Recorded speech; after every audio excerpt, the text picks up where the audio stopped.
We have got to tell the American people what is going on, and that might be the only good thing that comes out of this ridiculous hearing. Thank you, and I yield back. I'm not sure Leo thinks the hearing's ridiculous, but actually, I'm pretty sure he thinks it doesn't. Gentleman from New Jersey is recognized. Thank you, Chairman. I'm going to take the gentlelady from North Carolina's advice and get to what I believe is the truth here. And I'm going to get a little historic on you. Anybody ever hear of Machiavelli? Remember that when you learned that in school?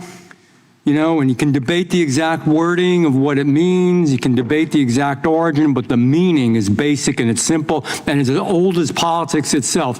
And if you believe, according to Machiavelli, that your cause is important enough, that it's righteous enough, that you want to obtain certain goals, that it's urgent enough, there are no rules, no morals, and no ethics. Truth becomes flexible, and there are no standards anymore. And people start telling themselves that anything is acceptable if they can win, if the outcome is important enough to them. This is about winning. This is about the left wing, I'm sorry, but it's about the left-wing Democratic Party wanting to win and using the SPLC, using each other as tools to make sure that they win elections and put out misstatements. And we have to ask, when it become part of the philosophy? Well, in the last administration, we saw a lot of things, an FBI of lies, an FBI of untruths, an FBI of injustice, an FBI that Joe Biden was willing to rely on politically tainted information, some of which came from the SPLC. Bad information. We know now that it was wrong, that it wasn't true at multiple levels. The AG told us that the greatest threat facing the entire country was domestic violent extremists. But the real threat, the great threat, a great threat to freedom, was his own Department of Justice and his own FBI back then. It was scary. If you had a different opinion, guess what, folks? And I'm not trying to address this to you, Mrs. Wiley. I have a right to be conservative. I have a right to a different viewpoint, but there's not one human being up here that supports the Ku Klux Klan. None of us like it. I bet you there's nobody in this whole damn room that supports the Ku Klux Klan. Catholics saw the clearest example of this. It was hateful. It was hurtful. They went after Roman Catholic churches. They were going to have undercover agents. Thank God we found the information. It would have been going on. They went after Hindus in my own state of New Jersey. Good, faithful, peaceful, loving people. The FBI went in with guns drawn from bad information that they got. SPLCA supplied a lot of this. The FBI painted them as domestic terrorists. The same thing with parents in school board meetings that were worried about the stuff their own biological children were being taught to them. It is wrong. Catholics aren't extremists. Concerned parents aren't extremists. Hindus aren't extremists, but we've seen the pattern before over and over again. We saw it in the abuse of FISA. We saw it when, by the way, tax dollars, questionable sources, FBI, Igor Danchenko, remember that? Hundreds of thousands of dollars paid to him for bad information. We also got bad information from the Southern Poverty Law Center, all for politics to go after Republicans. That's the elephant in the room. That's what people don't want to talk about, but that's the real deal. If you were conservative, and no, Charlie Kirk was not a terrorist. If you just sat and listened to what he said, you might not agree with it. He was just a very faithful, conservative person. It's his right.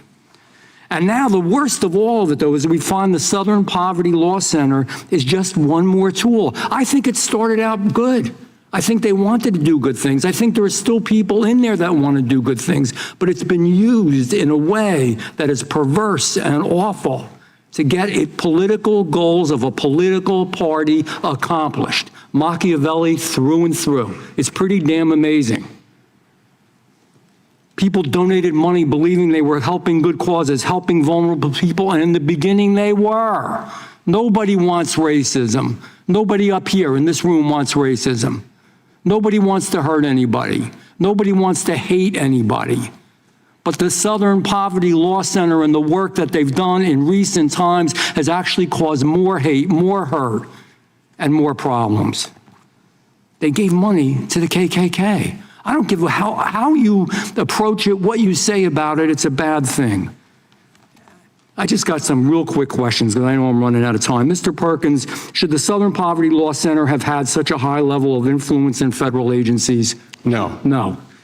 Mr. O'Neill? No. In fact, with the FBI memo, the SPLC has suggested that the Catechism of the Catholic Church is itself a hateful document. It's unbelievable. I'm a Roman Catholic. I resent that, Ms. Wiley. I'm not a hateful person. I would never hurt anybody. I resent that.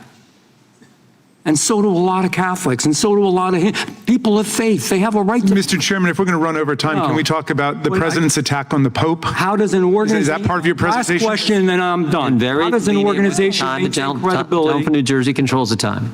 Gentleman can ask his last question. I'm losing my time here, but how does an organization maintain credibility as an authority on extremism if there's serious concerns being raised about its own extremism, its own judgment, and its own activities? Real quick, Mr. O'Neill, Mr. Perkins.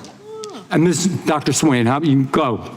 I can say that by 2009, they had already deviated and started targeting conservatives. And I would say that they were so effective at eliminating hate groups that they had to find new people to label new organizations. That's the problem. You're right. Go back to your original mission. I have a few UCs.